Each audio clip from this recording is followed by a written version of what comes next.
Pull up a chair, grab a cold drink, and welcome to the porch. I'm on the smoker right now, cooking some ribs. So I got to check them and then we'll get into this. Yep, not done yet. Before we get into anything tonight, I want to share something that hit me pretty hard this morning. I read some of the comments that people had left on some of these videos. A brother named Mike dropped a comment on the channel and said he's doing well, you know, financially and working out of town, working on the road. And he's working, I think he said a month at a time out of town, probably staying in hotel rooms or something. And, you know, that's rough. That's really rough. So Mike, my man, this video is for you, brother. But it's also for every man or woman out there watching this who looks successful on paper, or even on the outside, on the surface, right? But is bleeding out in silence, you know, when the door shuts at night. We're dropping the masks. We can have a laugh at our own mistakes and talking about how to build a life you don't need to hide from. Mike, when I read your post, it brought me straight back to my own rock bottom. You mentioned hiding it, the drinking. Well, let me tell you something about hiding a bottle. We all think we're master criminal minds when we're doing it. I used to stash bottles under the driver's seat of my 4Runner. I would hide them in toolboxes, anywhere I thought nobody would look. And then I'd walk into the house thinking, boom, nailed it. Nobody knew. Truth is, it was ridiculous. Anybody that loved me knew. They could hear it, you know, with the slight delay of my voice, my conversations, the fog in my answers, the emotional distance in my tone. When you're away on the road, you think the phone line protects you. It doesn't. But the people who love you know your heart, and they hear the exhaustion in your throat before you even finish saying hello. And here's the biggest trap we fall into: the lie of just one last time. Your brain will find the most creative, logical sounding excuses on the planet to justify one more drink. I know, I was a master at it. We tell ourselves, one more drink, one more week, I'll quit at the end of the month. I had a hard shift back, you know, when I quit. It's a hamster wheel, man. And the exhaustion that you're feeling isn't just the booze. It's the brutal energy it takes to keep that hamster wheel moving and spinning while pretending everything is fine, or pretending or convincing yourself that nobody knows. Everybody knows. Everybody knows. I would go around hunting. I mean, okay, this is bad. I would literally at one point would be standing in the liquor store asking the sales rep which one smelled the strongest, because that's not the one I wanted. I mean, come on. It was ridiculous. Hold on, I gotta check the smoker. All right. Now here's the good news, Mike. Here's the big secret the bottle lies to you about. You think if you tell your wife the truth, she's gonna think less of you? You think if you admit you're hit, you lose your standing as the provider, the strong guy, the $180,000 earner? That is flat out wrong. I'm telling you from personal experience, it's gonna hit you harder when shit really hits the fan because you kept doing it, right? I did. You know, when I was doing it, I kept doing it and kept doing it. Even after my car accident, I kept doing it. And it makes, you know, I'm talking about me here. It made me look that much worse versus if I would have just owned up to it, dealt with the issue, but I didn't.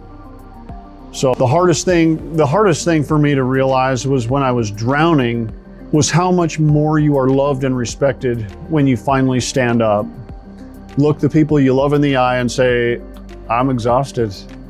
I'm at the bottom and I need your help. That doesn't make a person weak. That makes you a leader, a leader who happens to be going through some shit, right? Real strength isn't sitting alone in a hotel room in some other state, pretending you're ironclad. Real strength is having the guts to lay the heavy pack down and face the fight head on. And when you drop that mask, the sheer relief that washes over you is unbelievable. You stop living a double life, because that's what you're doing. You're living a double life. I was. You stop looking over your shoulder, and you get to be you again. So, what's the move, Mike? What's the move for any guy or gal sitting here listening to this? I think you know what the answer is, and that goes for anybody out there. This is geared at everybody here. Stop trying to fix the whole mountain in your head. Well, first things first, you got to make that call, Mike. Stop trying to fix the whole mountain in your head. Just give her your honesty and let her stand with you. It'll work. Trust me, I promise it will work. Second, replace the routine. This is probably one of the biggest things. When you're isolated on the road, boredom and isolation are the devil's playground for you, for anybody, right? It was for me too. You've got to build daily standards. Sorry, it's dark out here and camera's all messed up. You got to build daily standards that fill the void. Go for a workout, get your body moving, fix your diet, get your brain back online. When I brought my head back after my brain trauma and my own rock bottom, I had to completely overhaul how I treated my mind and body. That's why I started cultivating lion's mane mushroom. It's completely different topic and story, but I'll just tell you, that was my issue, was not only the drinking, but it was the brain trauma that I had from the accident. I was forgetting things bad. So anyway, that's why I started cultivating lion's mane and doing a real extraction and making my own supplements, which is what, my company is now today, imaginefamilyfarms.com. It saved my life, saved my brain. But anyway, that was one of those things that kept me occupied, right? Growing mushrooms, tinkering with that. I didn't know 10 years ago that it was gonna turn into a company 10 years later, right? I needed my head clear, sharp, and capable of building something real.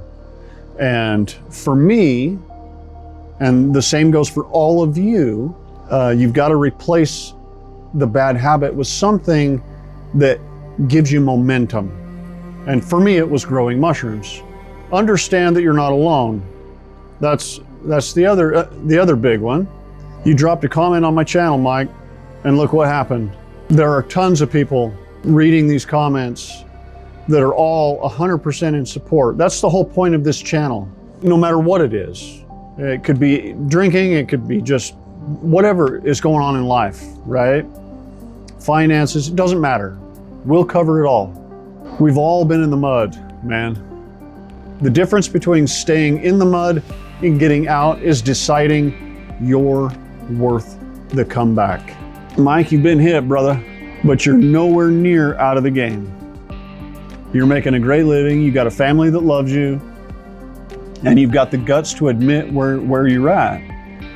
That means you have everything you need, truly, to pull out of this funk you're in and build something legendary. If you need a brother to reach out to, I'm right here on this porch. To everybody else out there carrying a weight, hit that subscribe button. Let's build this channel so we can help a lot of people. That's the whole point. Pull up a seat and check out what we're building over at imaginefamilyfarms.com if you want real tools to clear your head. I will see you on the next one.